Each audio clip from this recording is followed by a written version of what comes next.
देवभूमि special के इस खास एपिसोड में ब्रोक करते हैं तनाव के उस मोर्चे का जिसको तीसरे विश्व युद्ध का आगाज भी माने जाने लगा था। हम बात कर रहे हैं इजराइल और ईरान के तनाव में लगातार बढ़ता जा रहा है। साल 2025 में इजराइल और ईरान में चंद दिनों के बीच भीषण युद्ध हुआ था जिसमें इजराइल ने ज्यादा तबाही मचाई थी, लेकिन अब खबरें आ रही हैं कि साल 2026 में ईरान आक्रामक तेवर निभा सकता है और इजराइल पर पलटवार कर सकता है, और इसका जायजा भी लेंगे। लेकिन सबसे पहले आपको रिपोर्ट दिखाते हैं, फिर संजय कुलकर्णी सर का रुख करेंगे।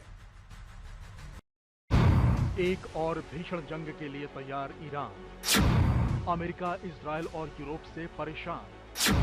2026 में जंग के लिए तैयार ईरान के खतरनाक हथियार। ये तस्वीरें साल 2025 के जून महीने की है, जब इजराइल और ईरान के बीच सिर्फ 12 दिन की इस जंग ने पूरी दुनिया की चिंता बढ़ा दी थी। फिर इसमें अमेरिकी फौज की भी एंट्री हुई और यूएस आर्मी ने ईरान के 3 एटमी ठिकानों फोर्दो, नतांज और इस्फहान पर हमले कर दिए थे। बौखलाए ईरान ने जवाब में कतर के उस एयरबेस पर हमले कर दिए जो पश्चिम एशिया में अमेरिका का सबसे बड़ा एयरबेस माना जाता है। तब ट्रंप ने दावा किया था कि उसने ईरान के एटमी ठिकानों को तबाह कर दिया है। हालांकि ईरान का दावा था कि जमीन के नीचे उसके ठिकानों तक अमेरिकी जंगी जहाजों की बमबारी का कोई खास असर नहीं हुआ। इन 6 महीनों में ईरान ने युद्ध की अपनी तैयारियों को और धारदार किया है। न सिर्फ उसने आक्रामक सैन्य अभ्यास के जरिए अपने खतरनाक हथियारों को परखा है, बल्कि अपनी पासिज फोर्स को आधुनिक उपकरणों से लैस भी किया है। साथ ही खस्ता हाल हुए एयर डिफेंस सिस्टम को भी मजबूत किया है।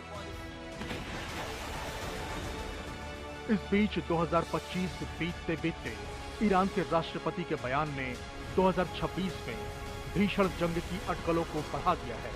राष्ट्रपति मसूद पेजेश्कियान ने दावा किया है कि अमेरिका, इजराइल और यूरोप उनके देश के खिलाफ जंग छेड़ने में जुट गए हैं, लेकिन हम पहले के मुकाबले सैन्य तौर पर अब ज्यादा मजबूत हैं।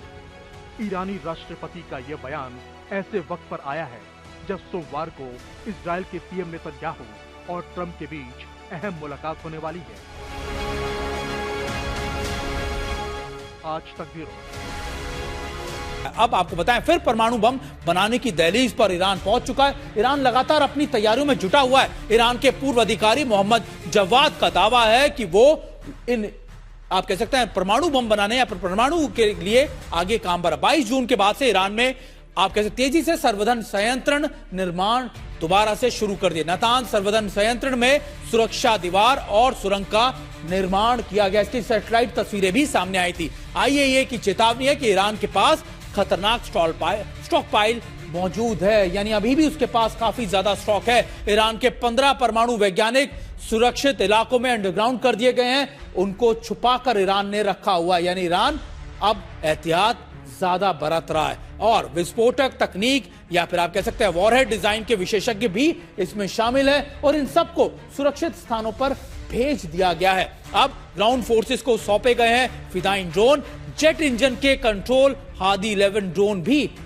फोर्सेस को दिए गए हैं। हादी 11 बहुत इंपॉर्टेंट ड्रोन है, आत्मघाती और प्लेटफॉर्म छिपाने की क्षमता से लैस है, यानी ईरान ने अपनी ताकत में इजाफा ही किया है। युद्ध होगा 12 दिन के बाद ऐसा लगा कि शायद ईरान अब शांत हो गया। ईरान की कई चीजें अमेरिका ने कहा था कि हमने बर्बाद कर दी हैं, लेकिन कुछ ही महीनों में ईरान दोबारा से खड़ा हो गया और ऐसा लग रहा है कि बदला लेने के लिए पूरी तरीके से तैयार नजर आता है ईरान।